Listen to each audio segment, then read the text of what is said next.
Bismillahirrahmanirrahim. Alhamdulillah.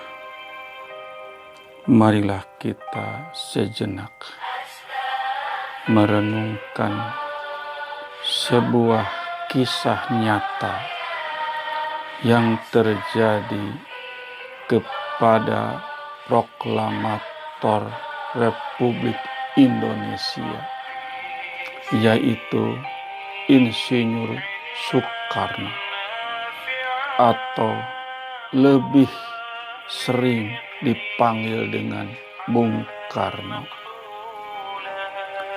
Beliaulah seorang tokoh yang di akhir kehidupannya harus penuh dengan duka dan derita.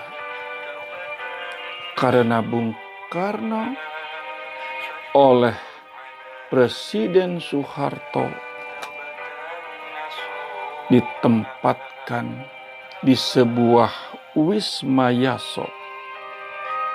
Itu adalah penjara bagi Bung Karno.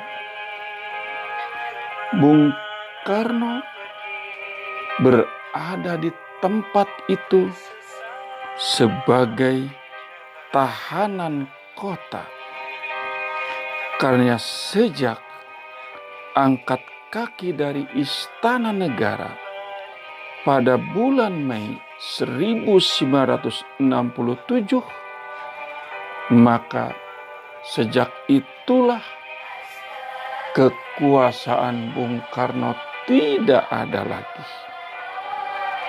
Bung Karno dicopot kekuasaannya oleh sidang Majelis Permusyawaratan Rakyat sementara.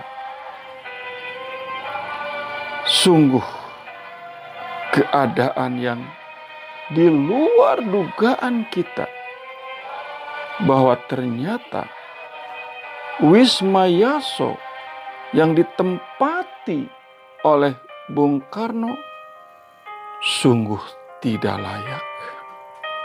Bahkan Sidarto Danusubroto yang pernah menjadi ajudannya dan pernah pula menemani Bung Karno di Wisma Yaso, beliau mengatakan bahwa rumah Yaso sama sekali tidak terawat. Banyak tikus, namun Bung Karno tidak banyak bicara. Bahkan dia sering kali melihat serangga terjerat di sarang laba-laba, maka Bung Karno pun segera melepaskannya. Memang beliau sangat mencintai kepada binatang. Selama berada di Wisma Yaso, itulah banyak peristiwa yang membuat Bung Karno mencucurkan air mata. Yang sangat menyedihkan sekali adalah tatkala Bung Karno tidak dibolehkan ditengok oleh keluarganya. Ini yang membuat Bung Karno merasa terpencil berada di tengah-tengah kota. Bukankah selama ini dia memegang kekuasaan tertinggi, bahkan dikagumi oleh rakyat Indonesia bahkan dunia?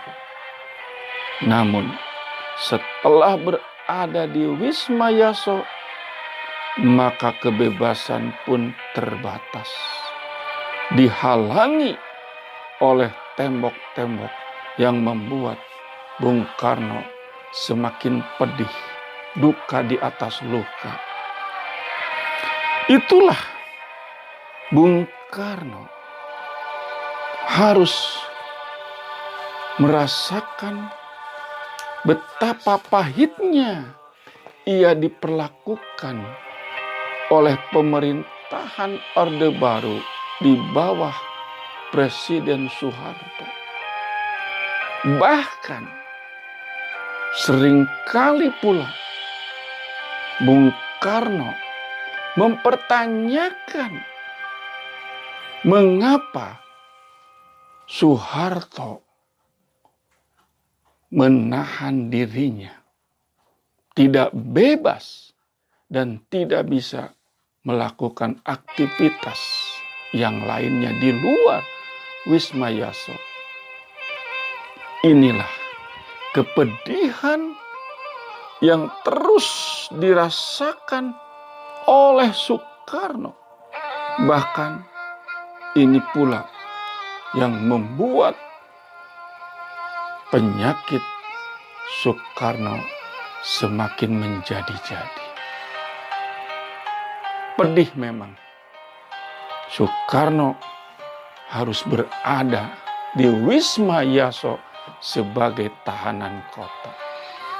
Beberapa kali beliau mempertanyakan Super Semar yang ditandatangani oleh beliau. Maksud Super Semar itu bukan mengalihkan kekuasaan kepada Soeharto. Tetapi pada saat itu Soeharto diberi wewenang untuk pengamanan negara. Namun justru yang terjadi adalah pengalihan kekuasaan. Inilah yang membuat Soekarno bertanya-tanya dalam hatinya. Bahkan selama berada di Wisma Yaso, hari demi hari harus merasakan duka yang mendalam. Terlebih lagi yang membuat batin Soekarno semakin hancur. Ternyata dokter yang menangani dirinya setiap dia sakit bukanlah dokter spesialis, tetapi justru adalah dokter hewan.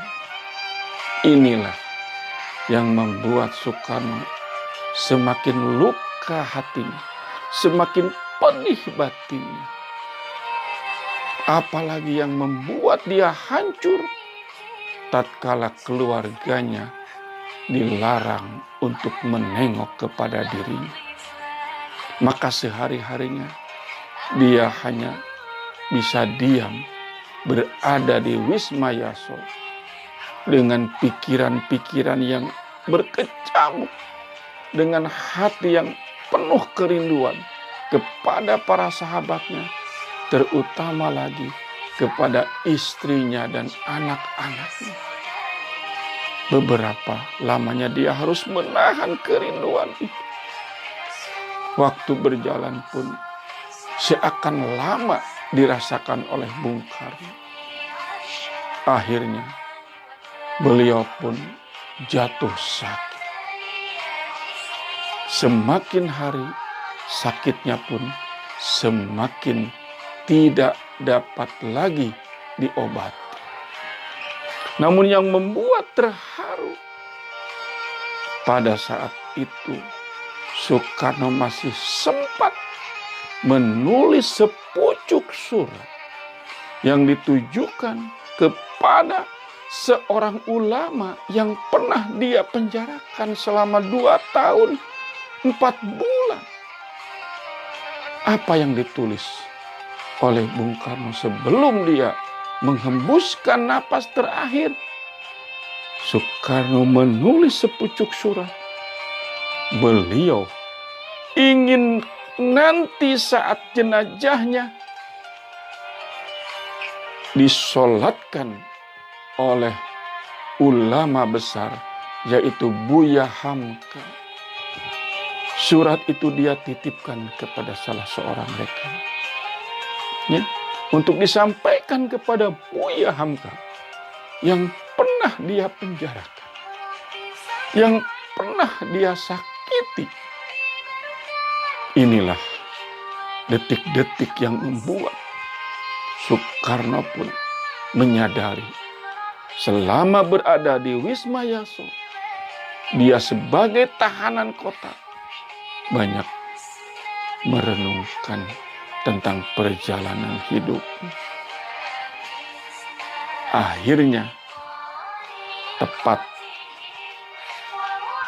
tahun 1970, Soekarno menghembuskan napasnya. Pada saat itu, ketika Buya Hamka mendengar dan dia menerima surat, betapa dia terharu.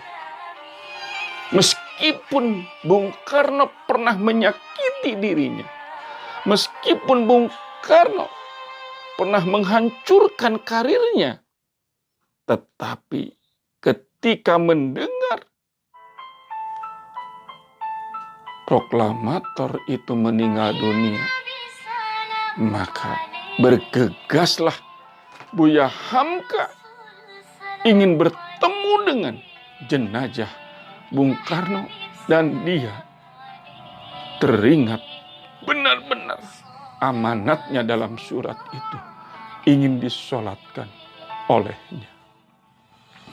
Maka seorang ulama besar, seorang ulama yang mendalami Al-Quran dan mengambil hikmah dari pelajaran yang pernah dialami ketika dia berada di penjara karena tuduhan dan fitnahan oleh Bung Karno, dia mengambil hikmahnya, yaitu tafsir Al-Azhar bisa diselesaikan 30 juz.